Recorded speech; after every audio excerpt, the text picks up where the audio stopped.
So let's look at the actual reporting sheet itself. This is a Google Sheet, as I've indicated in the rest of this presentation on this training video. On the first sheet, you will find the summary data. So for the first and second graphs, you will see you don't need to do anything. It will be automatically calculated and linked to the rest of the report. You will see also a drop-down menu for every country where you can just select the specific school name, the country, Tanzania, the region, is the region inside the country, which I didn't put a drop-down menu, but I could perhaps even do that. I will talk to the relevant coordinators. In Tanzania, they're all private schools, so we will fill that in for you. Then, if the school has a website or a Facebook page or Instagram page, the head of school, and here we can put the second head, whether it's academic master, whether it's a assistant principal. Different schools have different titles. Then the names of the assessors who attended the school, and you will also see if you double click, there is a date that you can just click on the button, so it will give it will fill in automatically. As you did last year, after all the data is completed and you have the data summary here, as well as on the second sheet where all the individual indicator summary data will appear, you can then look at what are, from the drop-down menu, what are the three strongest areas for domain areas for schools, and which are dimension areas, and which are the areas for improvement. And you will get this data from here. So you will just fill that in. And this is the only part where you will then actually be writing the strengths and the areas for development. And you will find this information from your paper-based notes, where you will record some notes as you go along to indicate for yourself after the lesson observations, after maybe the document surveys, after the school facility surveys, the NAMA programs. You will then indicate here some strengths and areas for improvement.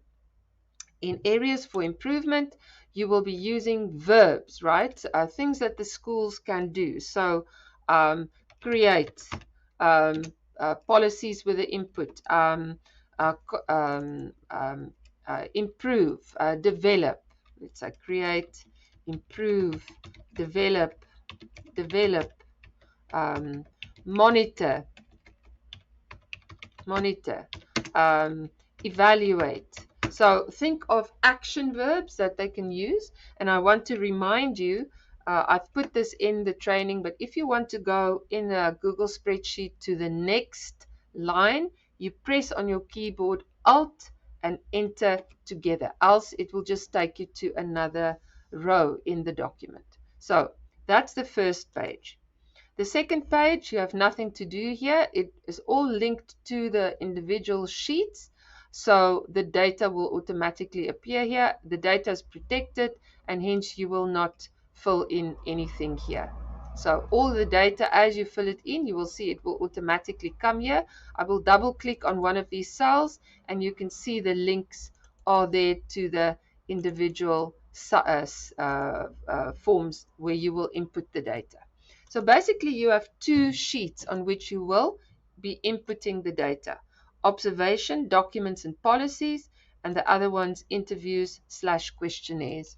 So on the observation, documents and policies, you will, for example, after the lesson observation, and I want to remind you, I've hyperlinked the form here, and when you are doing the lesson observations, as we've pointed out, it's very important that you also pay attention to the rubric so that your scoring is absolutely correct and that the data that you're inputting is in line with the statements in the rubric.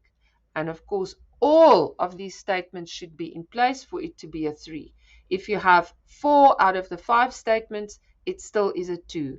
If you have 1 out of the 5 statements, it definitely is a 2, but you can make some notes to say that the school is almost there, but this particular aspect has not been covered. Right. So what you will do is fill in the teacher's name, Muhammad Ali, the grade of the students. This is grade 1 or grade 7 or whatever the grade is. Or if it's a form, you can then just say form. You can say form 1A, right? The teacher data, right? So we're looking at 3 teachers.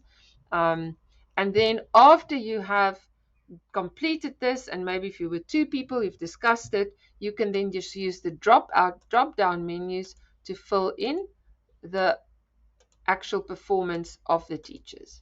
So it's very simple. It will be very fast. Of course, much easier to do with a computer using a mouse. So it is actually, I would recommend that you do it on your laptops. Of course, it can be done on the phones, but it's more cumbersome. Now, I've put in this data. Can you see it's automatically calculated? And if we go to the averages tab and we look at let me just move this here. If we go to the averages tab, you will see the teacher data is beginning to appear here because it's linked to LST1 and LST2. So it's automatically entered for you there. So the data will then start be reflected on the sheets. All right, so let's go back to observation, documents, and policies. So here, so we have, again, the same, it's linked to the form if you want to remind yourself just as you're going through this. Again, you will pick up from your form the sub-indicated total. So you will choose and select. And again, I'm just putting in some marks here. So this would be reflected on your, I'm just randomly picking things just so that you can see how it works. All right, we've got that there. And we have a second row because we have also other ones that are reflected. Here we go.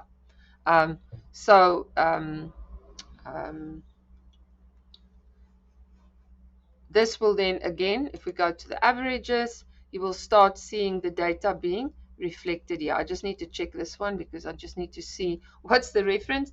But before I share it, it will all be done and all be working out. So the next one would be the school facilities and environment survey. Again, the very same thing that you will be doing, and the score, you can see how the score changes.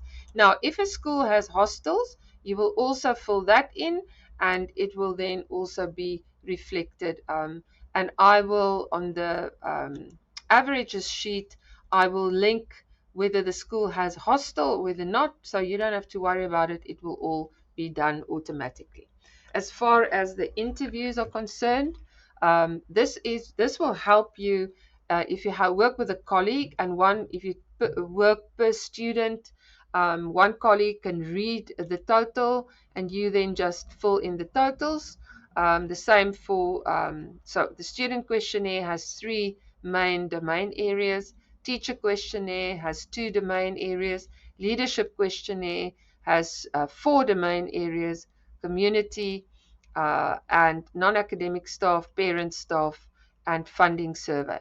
So that's just the job to just sit. It's about a half an hour's work, I would say, maybe an hour at max, for you to just fill in, read and fill in the marks using the hard copies.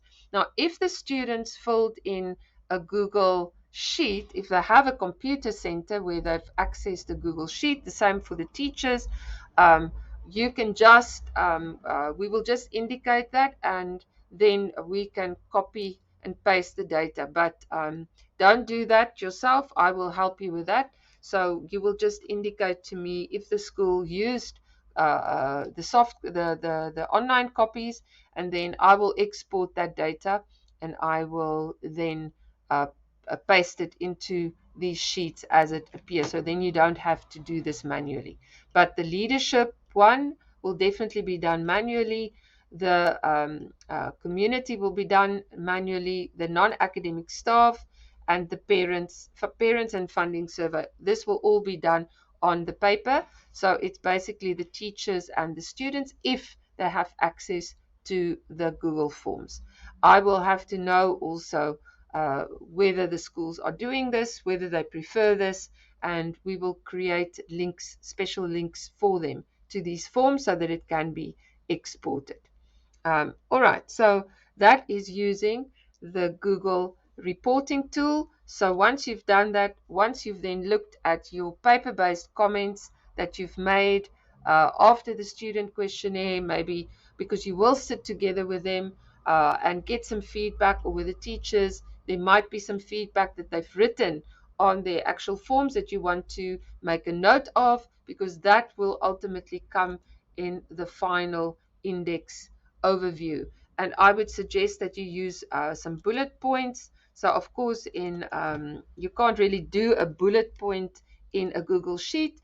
So you can just use an asterisk, and remember Alt and Enter takes you to the next line for you to do asterisks, rather than one large piece of writing, every new point listed as an asterisk. And that's it.